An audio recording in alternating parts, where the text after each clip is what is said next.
রহমানির রহিম। ফ্রেশ সরিষা শাক চলে আসছে বাসায়। শাকটা দেখে খুব ভালো লাগলো, তাই আমি নিজ হাতে বসে বসে এখন বাছাবাছি করব, এটা দেন রান্না করব।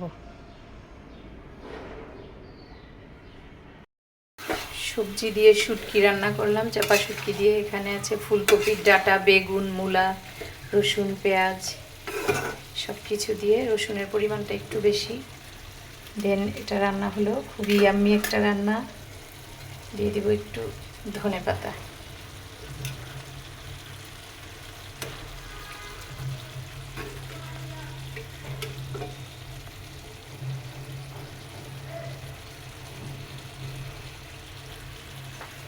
আর এদিকে সিম রান্না করলাম, শিং মাছ দিয়ে সিম।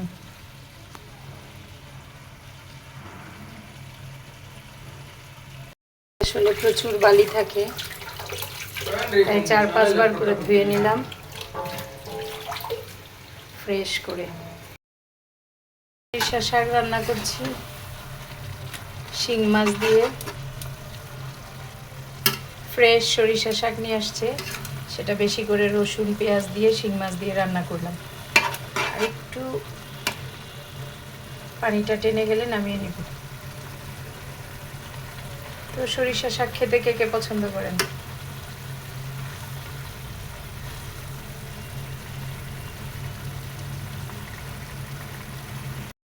তো সরিষা শাক দিয়ে শিং মাছ রান্না করলাম। যদিও এইসব রেসিপি অনেক ওল্ড, শাশুড়িরা মায়েরা পছন্দ করে, বাট আমি এই টাইপের রেসিপি আমিও পছন্দ করি।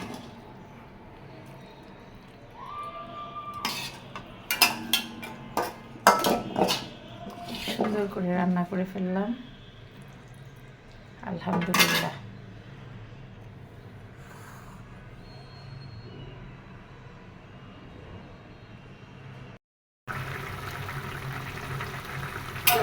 তো এদিকে সিম রান্নাটা হয়ে গেল।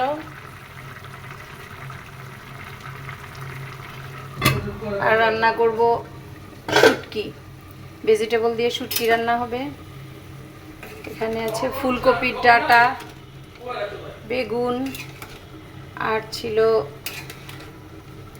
মূলা। মিক্সিং সবজি দিয়ে একটা শুটকি হবে, গুনা গুনা শুটকি, চাপা শুটকি দিয়ে।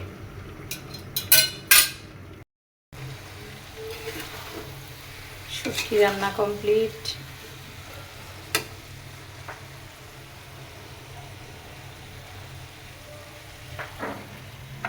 আর রান্না হলো শিং মাছ দিয়ে সিম।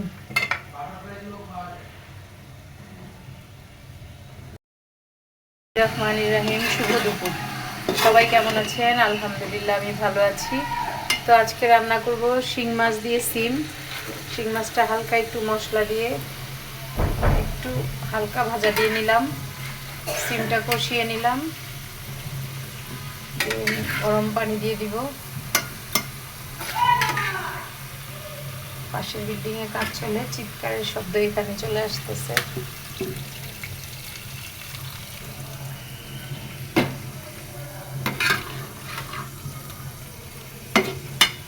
একটু মাখা মাখা ঝোল থাকবে।